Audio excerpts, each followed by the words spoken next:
কুরুক্ষেত্রের যুদ্ধ শেষ। পাণ্ডবদের জয় হয়েছে। কৌরবরা সবাই নিহত। হস্তিনাপুরে নেমে এসেছে শোক আর নিস্তব্ধতা। রাজা ধৃতরাষ্ট্র। চোখে আলো নেই, কিন্তু বুক ভরা আগুন।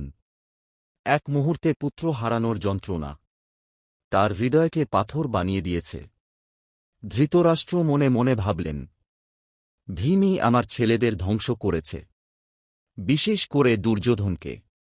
আজ আমি তাকে শেষ করব। তিনি জানতেন, ভীম তাঁর সামনে এলে ক্রোধ সামলাতে পারবেন না। পাণ্ডবদের পক্ষ থেকে ভীম প্রণাম করতে এলেন।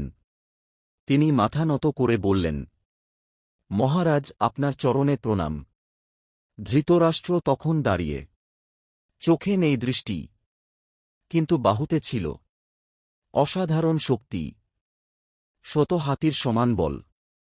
ধৃতরাষ্ট্র হঠাৎই ভীমকে বুকে টেনে নিলেন। এক ঝটকায় ভীমকে আলিঙ্গন করলেন।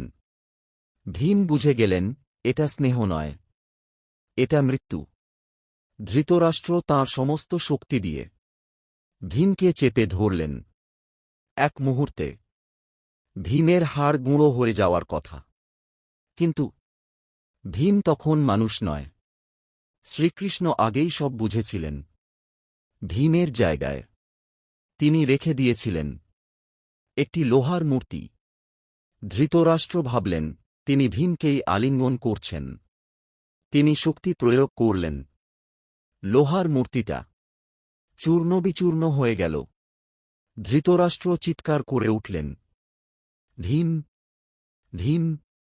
তখন শ্রীকৃষ্ণ সামনে এসে বললেন, মহারাজ, আপনি ভীমকে নয়, আপনার ক্রোধকেই চেপে ধরেছিলেন। ধৃতরাষ্ট্র বুঝে গেলেন তিনি কত বড় পাপ করতে যাচ্ছিলেন। তিনি মাটিতে বসে পড়লেন, কান্নায় ভেঙে পড়লেন।